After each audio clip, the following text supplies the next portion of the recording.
ओम शांति। आज 21 सितंबर 2024 की साकार मुरली।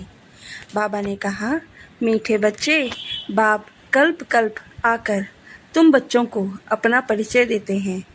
तुम्हें भी सबको बाप का यथार्थ परिचय देना है। प्रश्न पूछा, बच्चों के किस प्रश्न को सुनकर बाप भी वंडर खाते हैं? उत्तर में कहा, बच्चे कहते हैं, बाबा आपका परिचय देना बहुत मुश्किल है, हम आपका परिचय कैसे दें? यह प्रश्न सुनकर बाप को भी वंडर लगता है।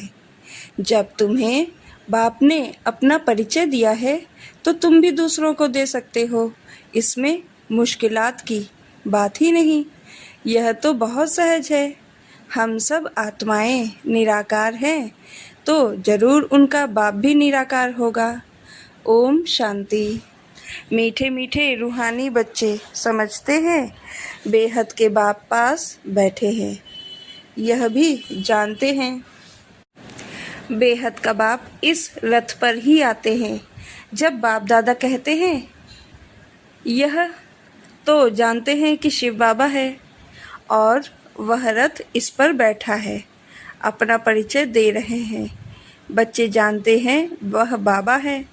बाबा मत देते हैं कि रूहानी बाप को याद करो तो पाप भस्म हो जाए, जिसको योग अग्नि कहते हैं।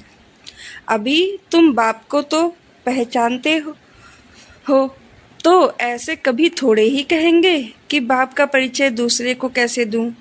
तुमको भी बेहद के बाप का परिचय देना है तो जरूर दे भी सकते हो। परिचय कैसे दें, यह तो प्रश्न ही नहीं उठ सकता। जैसे तुमने बाप को जाना है वैसे तुम कह सकते हो कि हम आत्माओं का बाप तो एक ही है, इसमें मूंझने की दरकार ही नहीं रहती। कोई कहते हैं बाबा आपका परिचय देना बड़ा मुश्किल होता है। अरे बाप का परिचय देना, इसमें तो मुश्किलात की कोई बात ही नहीं। जानवर भी इशारे से समझ जाते हैं कि मैं फलाने का बच्चा हूँ। तुम भी जानते हो कि हम आत्माओं का वह बाप है। हम आत्मा अभी इस शरीर में प्रवेश है।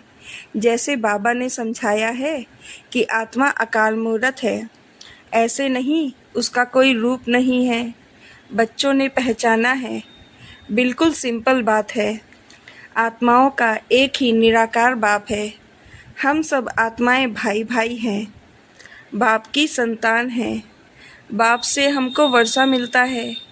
यह भी जानते हैं ऐसा कोई बच्चा इस दुनिया में नहीं होगा जो बाप को और उनकी रचना को न जानता हो। बाप के पास क्या प्रॉपर्टी है वह सब जानते हैं। यह है ही आत्माओं का परमात्मा का मेला। यह है ही आत्माओं और परमात्मा का मेला। यह कल्याणकारी मेला है। बाप है ही कल्याणकारी, बहुत कल्याण करते हैं। बाप को पहचानने से समझते हो बेहद के बाप से हमको बेहद का वर्षा मिलता है। वह जो सन्यासी गुरु होते हैं उनके शिष्यों को गुरु के वर्षे का मालूम नहीं रहता है। गुरु के पास क्या मिल्कियत है यह कोई शिष्य मुश्किल जानते होंगे। तुम्हारी बुद्धि में तो है वह शिव बाबा है।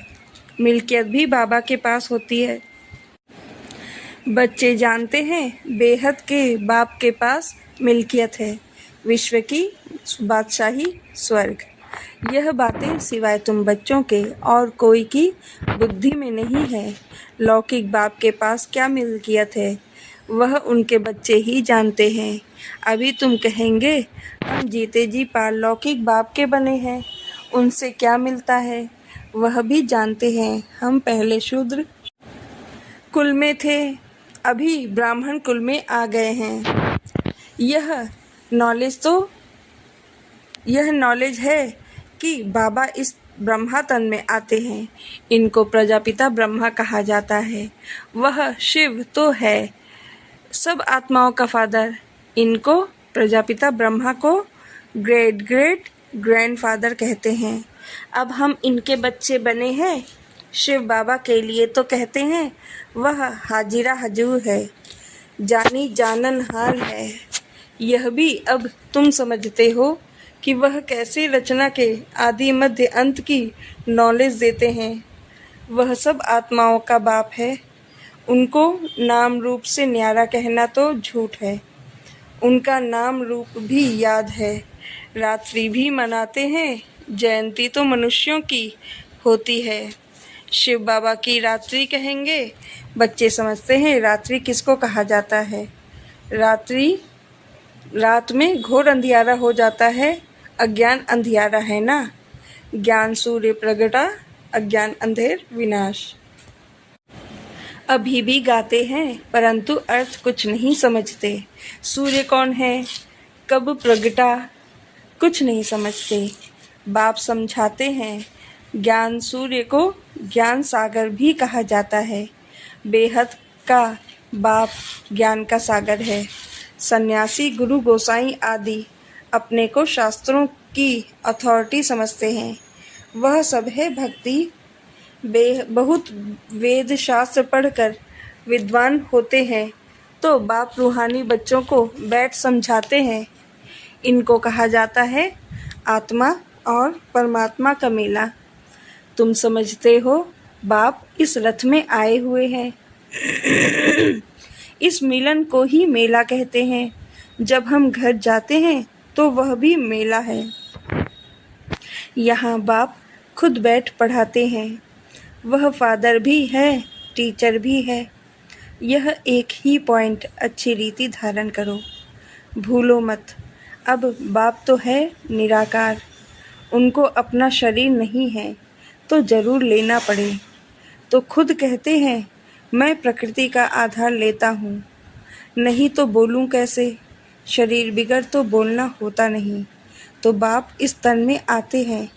इनका नाम रखा है ब्रह्मा। हम भी शूद्र से ब्राह्मण बने तो नाम बदलना ही चाहिए। नाम तो तुम्हारे रखे थे परंतु उसमें भी अभी देखो तो कई है ही नहीं। इसलिए ब्राह्मणों की माला नहीं होती।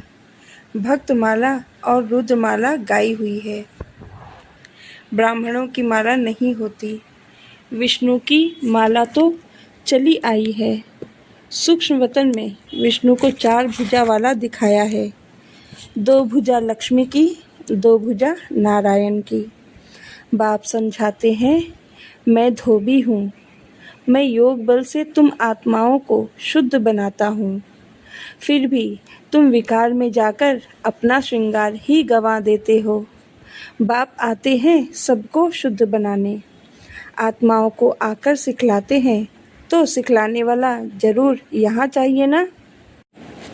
पुकारते भी हैं आकर पावन बनाओ। कपड़ा भी मैला होता है तो उनको धोकर शुद्ध बनाया जाता है। तुम भी पुकारते हो हे पतित पावन बाबा आकर पावन बनाओ। आत्मा पावन बने तो शरीर भी पावन मिले। तो पहली मूल बात होती है बाप का परिचय देना। बाप का परिचय कैसे दे, यह तो प्रश्न ही नहीं पूछ सकते। तुमको भी बाप ने परिचय दिया है तब तो तुम आए हो ना। बाप पास आते हो। बाप कहाँ है इस रथ में। यह है अकाल तख्त। तुम आत्मा भी अकाल मूरत हो। यह सब तुम्हारे तख्त हैं जिस पर तुम आत्माएं विराजमान हो। वह तो अकाल तख्त जड़ हो गया ना। तुम जानते हो मैं अकाल मूरत अर्थात निराकार जिसका साकार रूप नहीं है। मैं आत्मा अविनाशी हूँ, कब विनाश हो न सके। एक शरीर छोड़ दूसरा लेता हूँ। मुझ आत्मा का पाठ अविनाशी नूंधा हुआ है। आज से 5000 वर्ष पहले भी हमारा ऐसे ही पाठ शुरू हुआ था। 1 संवत से हम यहाँ पाठ बजाने घर से आते हैं। यह है ही 5000 वर्ष का चक्र। वह तो लाखों वर्ष कह देते हैं। इसलिए थोड़े वर्षों का विचार में नहीं आता। तो बच्चे ऐसा कभी नहीं कह सकते कि हम बाप का परिचय किसको कैसे दें। ऐसे ऐसे प्रश्न पूछते हैं तो वंडर लगता है। अरे तुम बाप के बने हो फिर बाप का परिचय क्यों नहीं दे सकते हो? हम सब आत्माएं हैं, वह हमारा बाबा है। सर्व की सद्गति करते हैं। सद्गति कब करेंगे, यह भी तुमको अभी पता पड़ा है। कल्प कल्प कल्प के संगम युग पर आकर सर्व की सद्गति करेंगे। वह तो समझते हैं अभी 40,000 वर्ष पड़े हैं, और पहले से ही कह देते नाम रूप से न्यारा है। अब नाम रूप से न्यारी कोई चीज़ थोड़े ही होती है, पत्थर भीतर का भी नाम है ना। तो बाप कहते हैं, मीठे मीठे बच्चों, तुम आए हो बेहद के बाप के पास। बाप भी जानते हैं कितने ढेर बच्चे हैं। बच्चों को अभी हद और बेहद से भी पार जाना है। सब बच्चों को देखते हैं, जानते हैं इन सब को मैं लेने लिए आया हूँ। सतयुग में तो बहुत थोड़े होंगे, कितना क्लियर है, इसलिए चित्रों पर समझाया जाता है। नॉलेज तो बिल्कुल इजी है, बाकी याद की यात्रा में टाइम लगता है। ऐसे बाप को तो कभी भूलना नहीं चाहिए। बाप कहते हैं, माँ में कम याद करो तो पावन बन जाएंगे। मैं आता ही हूँ और पतित से पावन बनाने। तुम अकाल मूर्त आत्माएं सब अपने अपने तख्त पर विराजमान हो। बाबा ने भी इस तख्त का लोन लिया है। इस भाग्यशाली रथ में बाप प्रवेश होते हैं। कोई कहते हैं परमात्मा का नाम रूप नहीं है, यह तो हो ही नहीं सकता। उनको पुकारते हैं, महिमा गाते हैं, तो जरूर कोई चीज़ है ना। तमो प्रधान होने कारण कुछ भी समझते नहीं। बाप समझाते, मीठे मीठे बच्चों, इतनी 84 लाख योनियाँ तो कोई की होती नहीं है ही। 84 जन्म, पुनर्जन्म भी सबका होगा। ऐसे थोड़े ही ब्रह्म में जाकर लीन होंगे व मोक्ष को पाएंगे। यह तो बना बनाया ड्रामा है, एक भी कम जास्ती नहीं हो सकती। इस अनादि अविनाशी ड्रामा से ही फिर छोटे छोटे ड्रामा व नाटक बनाते हैं। वह है विनाशी। अभी तुम बच्चे बेहद में खड़े हो। तुम बच्चों को यह नॉलेज मिली हुई है, हमने कैसे 84 जन्म लिए हैं। अभी बाप ने बताया है, आगे किसको पता नहीं था। ऋषि मुनि भी कहते हैं, हम नहीं जानते हैं। बाप आते ही है संगम युग पर इस पुरानी दुनिया को चेंज करने। ब्रह्मा द्वारा नई दुनिया की स्थापना फिर से करते हैं। वह तो लाखों वर्ष कह देते हैं, कोई बात याद भी नहीं आ सके। महाप्रलय भी कोई होती नहीं।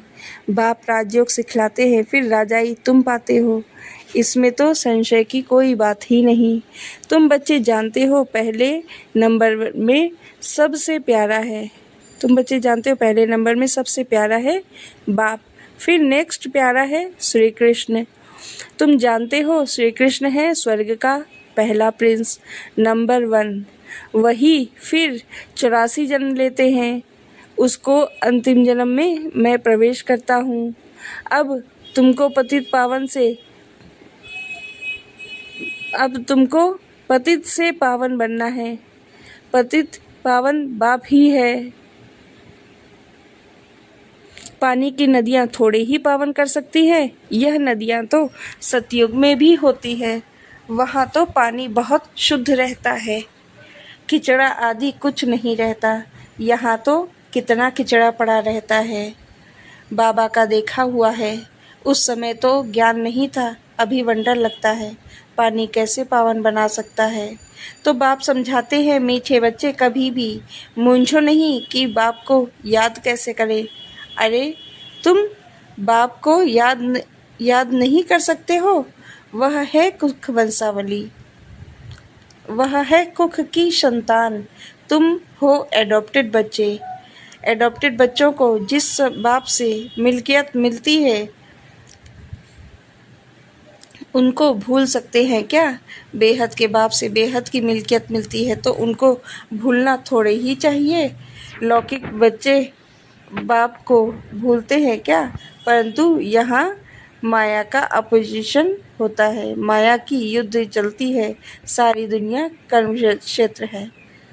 आत्मा इस शरीर में प्रवेश कर यहाँ कर्म करती है। बाप कर्म अकर्म विकर्म का राज समझाते हैं। यहाँ रावण राज्य में कर्म विकर्म बन जाते हैं, वहाँ रावण राज्य ही नहीं तो कर्म अकर्म हो जाते हैं, विकर्म कोई होता ही नहीं। यह तो बहुत सहज बात है। यहाँ रावण राज्य में कर्म विकर्म होते हैं, इसलिए विकर्मों का दंड भोगना पड़ता है। ऐसे थोड़े ही कहेंगे रावण अनादि है। नहीं, आधा कल्प है रावण राज्य, आधा कल्प है राम राज्य। तुम जब देवता थे तो तुम्हारे कर्म अकर्म होते थे। अब यह है नॉलेज। बच्चे बने हो तो फिर पढ़ाई भी पढ़नी है, बस फिर और कोई धंधे आदि का ख्याल भी नहीं आना चाहिए। परंतु गृहस्थ व्यवहार में रहते धंधा आदि भी करने वाले हैं तो बाप कहते हैं कमल फूल समान रहो। ऐसे देवता तुम बनने वाले हो, वह निशानी विष्णु को दे दी है, क्योंकि तुमको शोभेगा नहीं, उनको शोभता है। वही विष्णु के दो रूप लक्ष्मी नारायण बनने वाले हैं। वह है ही अहिंसा, परमो देवी देवता धर्म। न कोई विकार की काम कटारी होती, न कोई लड़ाई झगड़ा आदि होता है। तुम डबल अहिंसक बनते हो। सतयुग के मालिक थे, नाम ही है गोल्डन एज। कंचन दुनिया आत्मा और काया दोनों कंचन बन जाती है। कंचन काया कौन बनाते हैं? बाप। अभी तो आयरन एज है ना। अब तुम कहते हो सतयुग पास हो गया है। कल सतयुग था ना। तुम राज्य करते थे, तुम नॉलेजफुल बनते जाते हो। सब तो एक जैसे नहीं बनेंगे। अच्छा, मीठे मीठे सिकी लधे बच्चों प्रति माता पिता बाप दादा का याद प्यार और गुड मॉर्निंग। रूहानी बाप की रूहानी बच्चों को नमस्ते। हम रूहानी बच्चों की रूहानी बाप दादा को याद प्यार गुड मॉर्निंग, नमस्ते नमस्ते नमस्ते। शुक्रिया बाबा। धारणा के लिए मुख्य सार 1, मैं आत्मा अकाल तख्त नशीन हूँ। इस स्मृति में रहना है, हद और बेहद से पार जाना है, इसलिए हदों में बुद्धि नहीं फंसानी है। 2 नंबर, बेहद बाप से बेहद की मिल्कियत मिलती है, इस नशे में रहना है। कर्म अकर्म विकर्म की गति को जान विकर्मों से बचना है। पढ़ाई के समय धंधे आदि से बुद्धि निकाल देनी है। बाबा ने वरदान दिया, श्रीमत की लगाम को टाइट कर मन को वश करने वाले बालक सो मालिक भव। दुनिया वाले कहते हैं मन घोड़ा है जो बहुत तेज भागता है, लेकिन आपका मन इधर उधर भाग नहीं सकता, क्योंकि श्रीमत का लगाम मजबूत है। जब मन बुद्धि साइड सीन को देखने में लग जाती है तो लगाम ढीला होने से मन चंचल होता है। इसलिए जब भी कोई बात हो, मन चंचल हो, तो श्रीमत का लगाम टाइट करो तो मंजिल पर पहुंच जाएंगे। बालक सो मालिक हूँ, इस स्मृति से अधिकारी बन मन को अपने वश में रखो। बाबा ने स्लोगन दिया, सदा निश्चय हो कि जो हो रहा है वो भी अच्छा और जो होने वाला है वो और भी अच्छा, तो अचल अडोल रहेंगे। ओम शांति।